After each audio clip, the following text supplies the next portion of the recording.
Yeah, you thought we were done covering Breath of the Wild, huh? Well, this channel was born talking about Breath of the Wild, or Zelda Wii U as it was known back then, and it will probably die talking about Breath of the Wild, so get used to it. Or at least future Zeldas. They are in the logo for a reason. Game versus game is our game. Today, however, we'll be going over ways this game could be represented in the new Super Smash Bros. For Nintendo Switch. This means potential characters, stages, items, and music. Legend of Zelda Breath of the Wild has hundreds of hours worth of content within its vast open air, and Smash Bros is more than welcome to use all of it. Okay, maybe not all of it, but some of it. And here to help us brainstorm is our good friend Zeltik. So with that, we're going to see how Breath of the Wild will be represented inside Super Smash Bros. Switch. Oh, and by the way, if you still haven't finished Breath of the Wild or the Champion's Ballad, this video will be a spoiler for you, so this is your final warning. You're good? Okay, let's get started.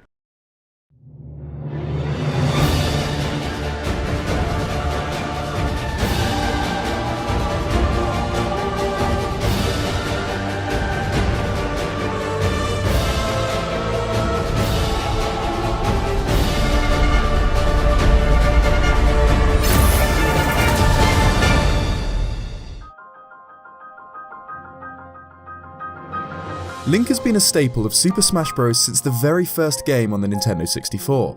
He's already been confirmed for Smash Switch, obviously, but this time with a twist. He's wearing his blue Champion's tunic from Breath of the Wild instead of his traditional green tunic.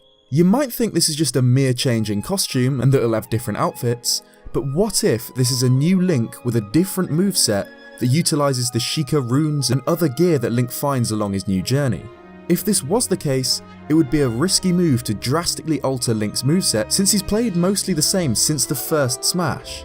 Though you could potentially get away with making him his own character, making the roster Link, Toon Link, and Champion Link.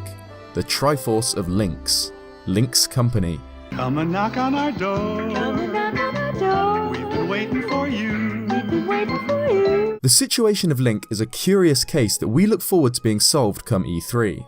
In the meantime, I made a video detailing what Link's moveset could be in the new Super Smash Bros, like having his final smash be the 4 champions and their divine beasts firing a massive laser.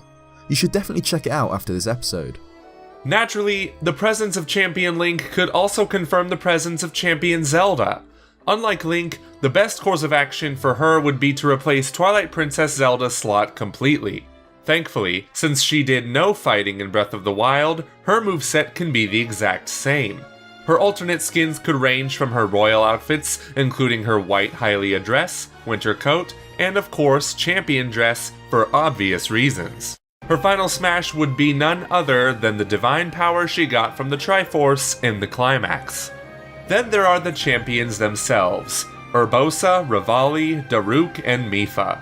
The big problem here is that if you include one champion, you would have to include them all.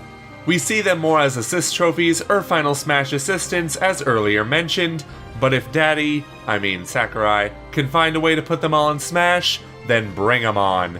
You know who wouldn't have trouble making the Smash roster, however? Kaz.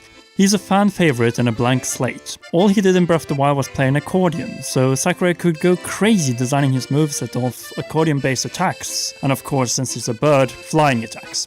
Whoa, I didn't think we would ever want this. But we definitely want Impa as a playable character more than anything. We mentioned her in our last Top 10 Smash Bros. Characters video as the most deserving of being included.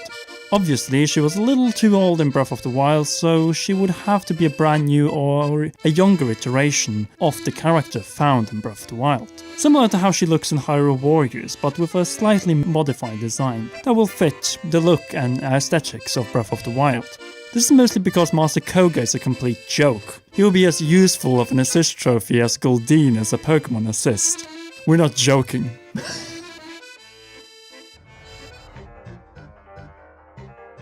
So since Hyrule in Breath of the Wild was so huge, there are so many ideas for stages. We're betting that one of these will be a moving or transforming stage of Hyrule, in many ways similar to Skyloft in Smash 4. This would mean making stops at various provinces and settlements of the champions like Zora's Domain, Goron City, Gerudo Town and Rito Village. It should be more interactive than what Skyloft was. After all, Skyloft was just rotating platforms with a background from Skyward Sword. Nothing came in, no beetle, no loftwings, nothing. This should definitely not be the case with Breath of the Wild's Hyrule, where we should at least see the divine beasts interfering from time to time, turning the brawl into something more interesting than just platform hopping. Better yet, the final stop should be at the arena where Link battled Monk Maz Koshia. But Zeltik, we've said we don't want there to be stage hazards in Smash anymore. Face it guys, you know they're gonna still be there. Yeah, I guess you're right. At least Monk Maz Koshia is awesome, but while we're on the topic of stages, a Divine Beast by itself would make a worthy addition. Preferably Divine Beast Va Meadow, as this mechanism flies way high up in the sky and lends itself to being a better Smash stage. Matter of fact, who's to say Va Meadow won't be the one to fly you across Hyrule in the stage we were just talking about? If a Divine Beast isn't enough, how about a Sheikah Shrine stage, where the platforms are mobile and not always reliable? Plus, it would be a fun stage for those awful hazards we were talking about earlier. 1 minute, you're having a good fight, and the next, a stupid guardian shows up uninvited, or a bunch of boulders come rolling on down. I really hate stage hazards. The past 2 Smash Bros. Games had the Bridge of Eldin from Twilight Princess, so why don't we change it up now to the Great Bridge of Hylia? I'll give you a good reason. One of them has a dragon and the other does not. Your argument is invalid. Moving on. Hyrule Castle in Breath of the Wild was simply incredible. It's the perfect foundation for what a real Zelda dungeon could be like in a game as open as Breath of the Wild. Nonetheless, it would also make for a great Smash Bros. Stage. Think of it in a similar vein to Castle Siege or the Reset Bomb Forest. The battle begins in Hyrule 100 years ago, being a thriving kingdom with a castle town market. All of a sudden, Calamity Ganon appears and unleashes an onslaught of guardians and monsters, drastically changing the tone of the stage and intensity of the battle. I'm getting goosebumps just thinking about the potential such a stage holds. If that's too much, however, there's always the more relaxing area of Korok Forest, with the Great Deku Tree just relaxing in the background as a 4-player battle takes place in front of him. Finally, there is the Great Plateau, one of the greatest opening areas in Zelda and video games, period. To fight in the very corner of Hyrule with the castle and Divine Beast looming in the background would certainly make for some epic fights, especially if you would be playing on top on the Divine Trial platform where you fought Maz Koshia.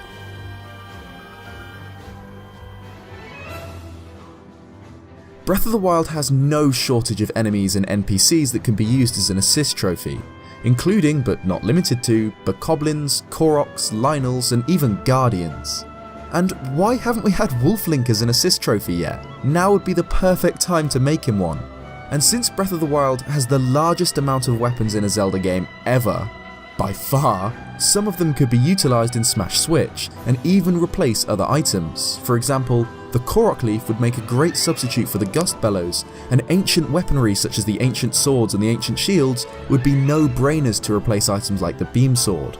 Coming in from the Champion's Ballad DLC is the One-Hit Obliterator, which kills enemies in 1 hit, but also makes whoever wields it killed in 1 hit. This would be a very, very rare item in Super Smash Bros. Switch and would probably have to be limited to a one-time use. Either that, or play by the game's rules and make whoever has it be KO'd in 1 hit. This item isn't even confirmed yet and it's already banned from tournaments. A weapon that is significantly less unfair would be Daruk's Boulder Breaker. It would deal a massive amount of damage, but at the cost of slower attacks. After the players have gotten usage out of these items, they would break in traditional Breath of the Wild fashion. However, the best item the game could utilize would be the Master Cycle Zero. It would operate like Wario's motorcycle, but inflict some greater damage since you would put it together with 3 paths like Dragoon or Daybreak. If not that, how about the Lord of the Mountain? We got to ride it in Breath of the Wild, but it didn't do very much to give it the name the Lord of the Mountain. Give him a power in Super Smash Bros. Or something. We know he is attached to Satori Iwata, or at least a tribute to him.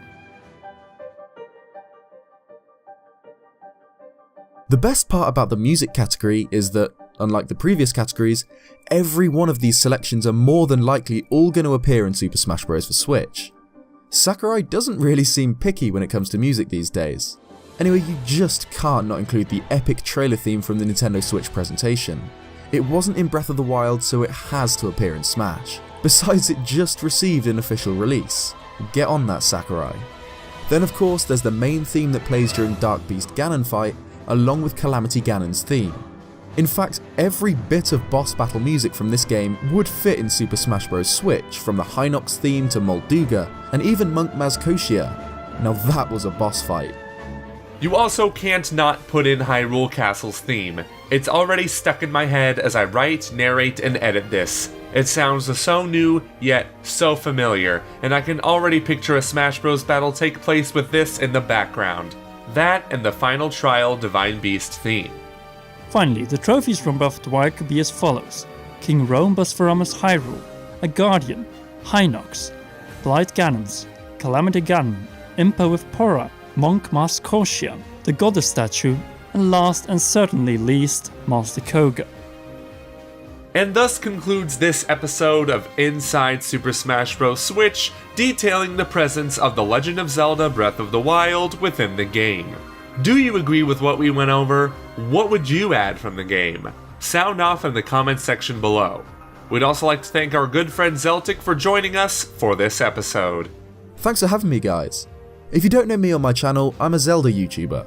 Like I mentioned earlier, I've got a pretty in-depth video on what I think Breath of the Wild Link's moveset could be in the new Smash game. Or if you fancy Zelda content narrated by a British guy, check out my new series Hyrule Highlights for some stuff you probably didn't know about Zelda games. Cheers.